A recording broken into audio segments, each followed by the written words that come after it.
Hi guys, నమస్తే and welcome to hit TV. నేను మీ anchor Reena.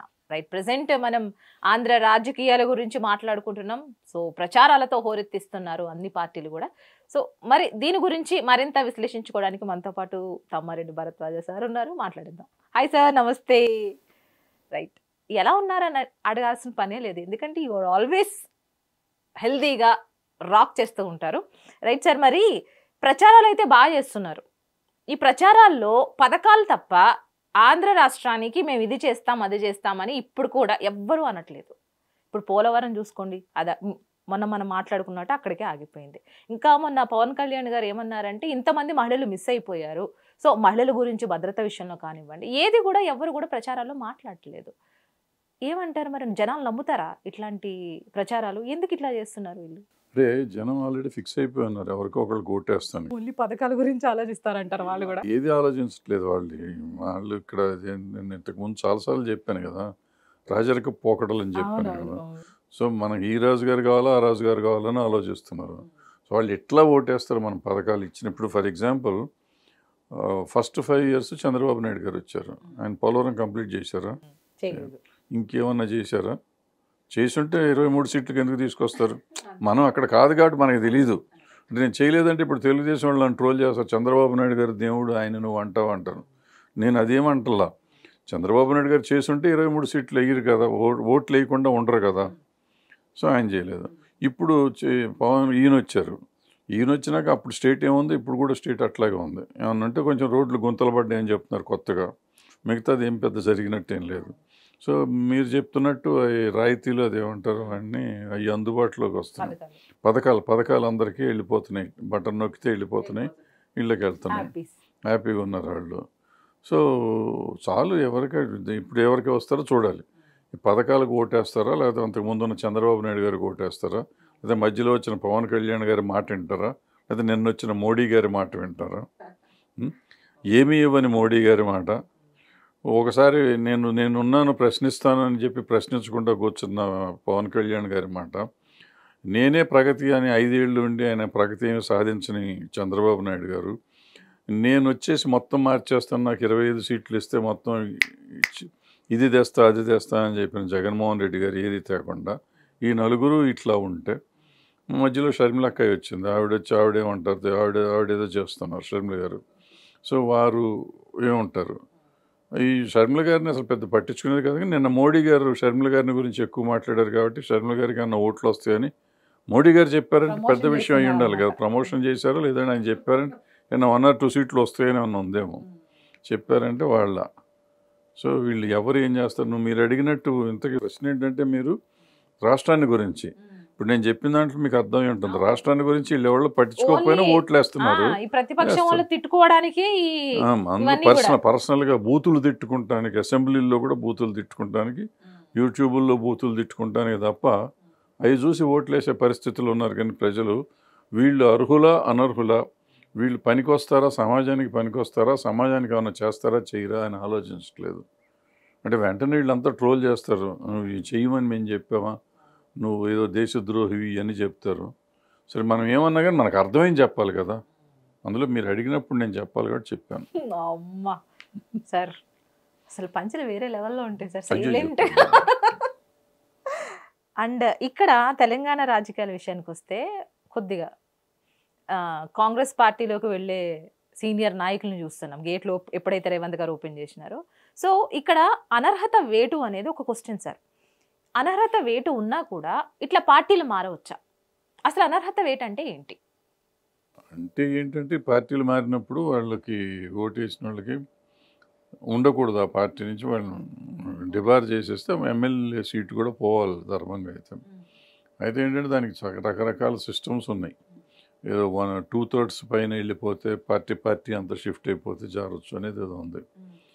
For example అది TDP వాళ్ళు మొత్తం అంతా చేరారు ఇక్కడ, ఎక్సెప్ట్ ఒకళ్ళిద్దరు తప్ప. టీఆర్ఎస్ వచ్చినప్పుడు తెలుగుదేశం అంతా ఆల్మోస్ట్ ఇది చేరిపోయింది. అయితే పార్టీ చేరాలా లేకపోతే ఓన్లీ అసెంబ్లీ లెజిస్లేటివ్ పార్టీ చేరితే చాలా అనేది మళ్ళీ వేరే డిస్కషన్ ఉండే.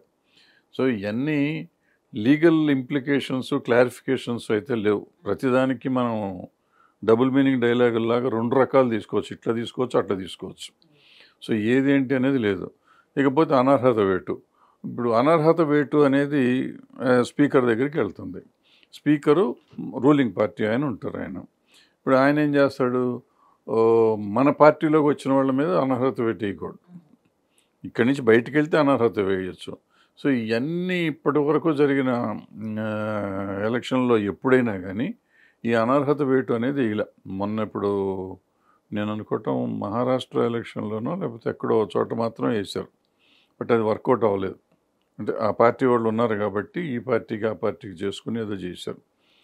బట్ ఇవన్నీ చట్టబద్ధంగా కానీ న్యాయబద్ధంగా కానీ ఈ దేశంలో జరగట్లేదు, జరగవు కూడా. 5 ఏళ్ళు గుంజుతారు దాన్ని. For example last Chandrababu Naidu గారి టైంలో వైఎస్ఆర్సీపీ వాళ్ళు 23 మంది వెళ్ళారు, 4 మంత్రులు ఉన్నారు. వాళ్ళు కోalition గవర్నమెంట్ వైఎస్ఆర్సీపీతో ఉన్నట్టే. 23 మంది వీళ్ళు ఉంటే కోalition గవర్నమెంటే కదా. సో వాళ్ళకి అనర్హత వేయమని వీళ్ళు ఇచ్చారు. వీళ్ళు తీసాం పార్టీ నుంచి అనర్హత ఎవరు వేయలేదు. సో ఇట్లాగే నడుస్తూ ఉంటుంది. కాంగ్రెస్ నుంచి ఇక్కడికి వెళ్ళిపోయారు బీఆర్ఎస్లోకి, అప్పుడు వాళ్ళకి ఏం జరగలేదు. సో ఇవన్నీ రొటీన్ పద్ధతులు స్టేట్మెంట్ల మీద ఉంటే మనలాంటి వాళ్ళని డిస్కస్ చేసుకోవడానికి పనికి వస్తుంది, టైం పాస్ అవుతుంది అంతే. సో మళ్ళీ ఏపీ రాజకీయాల విషయానికి వస్తే ఇందాక మనం అనుకున్నట్లు ఏవైతే పనులైతే ఆగిపోయినాయో ఇప్పుడు ఎన్డీఏ కూటమి అనేది వస్తే ఆగిపోయిన పనులన్నీ త్వరితగతిన పూర్తయ్యే ఛాన్సెస్ ఏమైనా ఉంటాయి అంటారా? నమ్ముకోవచ్చా ఆంధ్ర ప్రజలు? అసలు ముందు ఎవరు గెలుస్తారో చూసినాక కదా చెప్పాలి. ఎవరు వచ్చినా చెయ్యాలి ధర్మంగా. అయితే ఎన్డీఏ వచ్చినా చేయాలి, బీఆర్ఎస్ వచ్చినా చేయాలి, వైఎస్ఆర్సీపీ వచ్చినా చేయాలి, కాంగ్రెస్ పొరపాటున షర్మిల గారు వచ్చినా చేయాలి. ఎవరు వచ్చినా చేయాలి కదా, ఎవరు వచ్చినా చేయాలి. మరి ఏం చేస్తారో చూడాలి. అంటే ఇప్పుడు ప్రతిదీ మేము చేస్తామని చెప్తారు, ఎవరో చెయ్యమని చెప్పరు. ఇప్పుడు ఇందాక మీరు అడిగారు వీళ్ళు స్టేట్కి ఏం చేస్తామని చెప్పట్లేదని. వాళ్ళు చెప్పపోయినా చెప్పినట్టే, అన్నీ మేము చేస్తామని చెప్పినట్టే. మీరు 2014లో చంద్రబాబు నాయుడు గారు చెప్పారు, ఏం చేశారో మనకు చూసాం. 2019లో జగన్ గారు వచ్చారు, ఆయన చెప్పారు, ఏం చూసాం. సో ఈ 2 టర్మ్స్లోనూ పవన్ కళ్యాణ్ గారు ఏం చెప్పారో చూసాం, మోడీ గారు ఏం చెప్పారో చూసాం. వీళ్ళు ముగ్గురు కలిసి ఇప్పుడు వచ్చినాక మరి ముగ్గురు మాట తప్పిన వాళ్ళే నా లెక్కలో. మరి ఇప్పుడు మరి మాట నిలబెట్టుకుంటారా 10 ఏళ్ల తర్వాత అన్నా, నిలబెట్టుకోరా అనేది చూడాలి. కానీ ఏపీ ప్రజలు కూడా సార్ ఈ పథకాల వైపే ఎక్కువ ఆకర్షితులు అవుతున్నారు, కానీ మాకు ఇది కావాలి అది కావాలని కూడా ఒక్కళ్ళు కూడా ఎవరైతే ఓటు కోసం అడగడానికి వచ్చిన వాళ్ళని కూడా ప్రశ్నించట్లేదు చాలా వరకు కూడా. వీళ్ళు ఎలాగైనా డబ్బులు ఇచ్చేస్తారు కదా వాళ్ళకి, ఇంకేం అడుగుతారు వాళ్ళు. అదేం కాదు, బేసిక్గా ప్రజల్లోనే ఒక రకమైన మార్పు వచ్చింది. ఇంతకు ముందులాగా ప్రశ్నిద్దాము అయితే ఉద్యమిద్దాము అనే ఆలోచన ఎవరికి లేదు. ఉన్నది నడుస్తుంది కదా, చెల్లిలో బాలకృష్ణ అన్నట్టు నడుస్తుంది అంతే. ఏ కష్టం లేదు అనుకుంటున్నాం మనం. ఎంత కష్టాల్లోకి వెళ్తున్నాం అనేది మనలాంటి వాళ్ళని చెప్పటమే కానీ వెళ్తున్నారా లేదా అని ఆలోచిస్తే పెద్ద కష్టమేం పడతలేదు. వాళ్ళు హ్యాపీగానే ఉన్నాం అనుకుంటున్నారు, నడిచిపోతుంది అనమాట. సో ప్రజలకి అంత ఆలోచించే టైం అవ్వట్లేదు మనం. కానీ ఒక స్టూడెంట్స్ కానివ్వండి, ఇప్పుడున్న స్టూడెంట్స్ కానివ్వండి, ప్రతి ఒక్కళ్ళు కూడా కొత్తగా ఏదో కోరుకుంటున్నారు. మొత్తానికి మాకేదో కావాలి, న్యాయం జరగాలి, సేవ చేయాలి అని. అంటే ఏం కావాలనేది వాళ్ళకి తెలియాలి కదా. ఇప్పుడు ఉద్యోగాలు అంటారు, ఉద్యోగాలు రావు, ఉద్యోగాలు లేవు. ఫస్ట్ పాయింట్ అర్థం చేసుకోవాల్సింది ఏంటంటే, ఉద్యోగాలు అనేది మాట వస్తే ఉద్యోగాలు ఏంటి, గవర్నమెంట్ ఉద్యోగాలు ఉంటాయి ఏ రాష్ట్రంలో అయినా.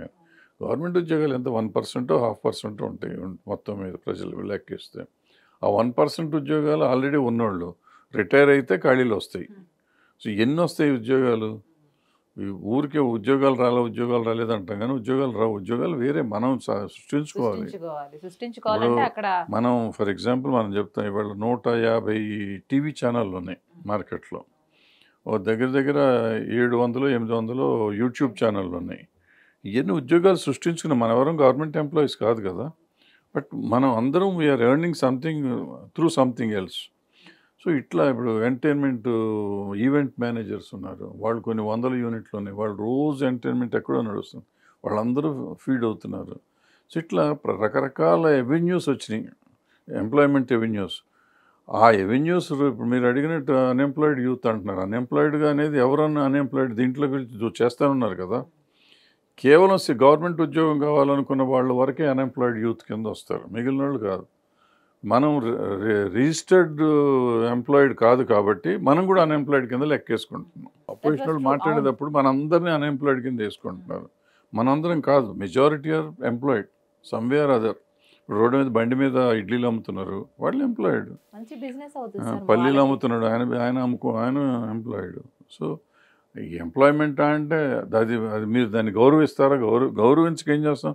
పల్లీలు అమ్మాయి నేను తిడతామా, మనం కొడతామా? ఆయన సార్ పల్లీలు ఇవ్వండి సార్ అని అంటాం కదా.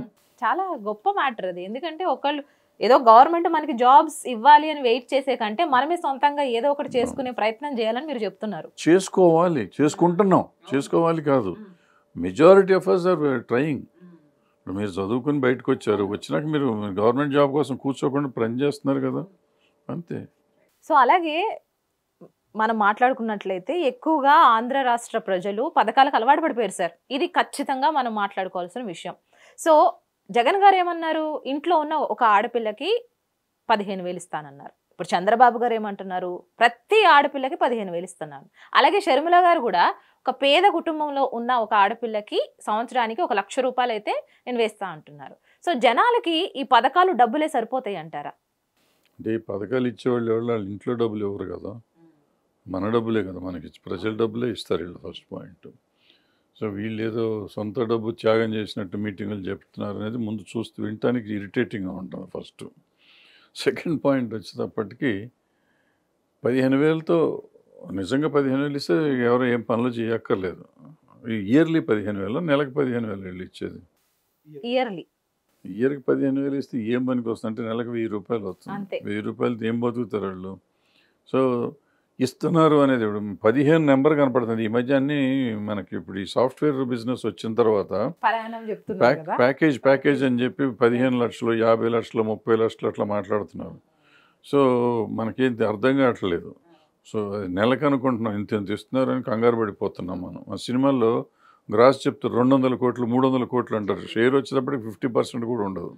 అవి చెప్పట్లేదు అన్నమాట. అట్లాగే ఇది కూడా చెప్తున్నారు. సో ఈ 15,000 ఇస్తే ఏం వర్కౌట్ అవుతుంది? ఇప్పుడు ఆవిడ చెప్పింది ఏంటంటే పేదవాళ్ళకి మాత్రం ఇస్తానంటాను షర్మిల గారు. ఒకవేళ నిజంగా అయితే పేదవాళ్ళకి 1,00,000 రూపాయలు అంటే నెలకు 10,000 వస్తుంటుంది, సందాలు 8,000 9,000 వస్తుంది. సో పేదవాళ్ళకి ఎప్పుడు ఇంతకు ముందు నుంచి సబ్సిడీస్ ఉన్నాయి, లేకపోతే స్కాలర్షిప్స్ ఉన్నాయి, అటువంటివి ఉన్నాయి.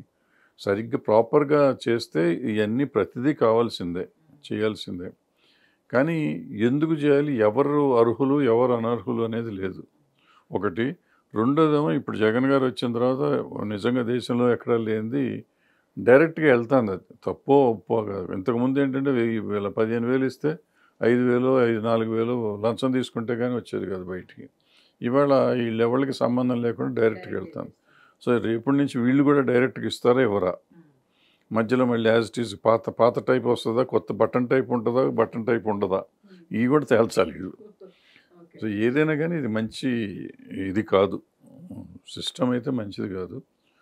బట్ వాళ్ళు చెప్పగలిగేది, వాళ్ళు ఓట్లు కావాలంటే నేను మోడీ గారు చెప్పారు కదా, నేను ఇవన్నీ మోడీ గ్యారంటీ అంటున్నాడు కదా, ఇవన్నీ ఇస్తాను అంటున్నాడు. ఇల్లు ఇస్తాను, డబ్బులు ఇస్తాను, రేషన్ ఫ్రీ రేషన్ ఇస్తానని చెప్తున్నారు. సో వీళ్ళకి కూడా గ్యారంటీలు ఇవ్వాల్సిన పరిస్థితి వచ్చింది.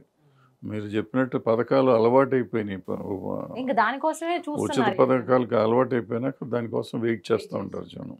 సో సార్ ఫైనల్గా ఏపీ ప్రజలకి పథకాల కంటే వాళ్ళ భవిష్యత్తు బాగుండాలంటే మీ యొక్క సందేశం ఏమంటే? మనం సందేశం ఇచ్చేంత లెవెల్ మనకు లేదు ఫస్ట్ పాయింట్. అయితే ఏంటంటే ఈ వాళ్ళు కావాల్సిన ముందు రైతులని కాపాడుకోవాలి. రైతులే కదా, నీళ్లు కావాలి. పోలవరాన్ని కంప్లీట్ చేయాలి ఫస్ట్. ఎట్టి పరిస్థితి ఎవరు వచ్చినా కానీ పోలవరం కంప్లీట్ చేయాల్సిందే. మిగిలిన స్పెషల్ స్టేటస్ అనేది చెప్తున్నారు కాబట్టి అటువంటిది ఏమన్నా వస్తుందా? అది కాకపోతే వీళ్ళు చెప్పిన ప్యాకేజ్ ఏదో వస్తుందన్నారు, ఆ ప్యాకేజ్ అన్నా తెస్తారా, తెచ్చి చేస్తారా చేయరా? రోడ్లు బాగాలేదంటున్నారు, రోడ్లు రిపేర్ చేస్తారా చేయరా? వాటర్ చాలా ప్రాబ్లం అవ్వబోతుంది, వాటర్ ప్రాబ్లం సరి చేస్తారా చేయరా? వాటర్ ప్రాబ్లం అయితే ఆటోమేటిక్ ఎలక్ట్రిసిటీ ప్రాబ్లం వస్తుంది, దాన్ని సార్ట్అవుట్ చేస్తారా చేయరా? ఇట్లా రకరకాల సమస్యలన్నీ ఉన్నాయి. ఈ సమస్యలన్నింటినీ వీళ్ళు సాల్వ్ చేయాలి. ఏ గవర్నమెంట్ వచ్చినా వీళ్ళు చేస్తారా చిత్తశుద్ధితో ఇవన్నీ చేస్తే రాష్ట్రం బాగుంటుంది. అంతే తప్ప మనం అన్నిటికీ వీళ్ళు ఒకళ్ళు పోట్లాడుకుని వీళ్ళు చేస్తూ ఉంటే రాష్ట్రం బాగుండదు. That was awesome. Thank you for your valuable time. So మరో టాపిక్తో మళ్ళీ కలుద్దాం. చూస్తూనే ఉండండి హిట్ టీవీ. సమస్య లేని ఇల్లు ఉండదు, పరిష్కారం లేని సమస్య ఉండదు. బంధాలు గొప్పవి, బాధలు చిన్నవి. మీ సమస్యని మేము పరిష్కరిస్తాం. రండి, మాట్లాడుకుందాం.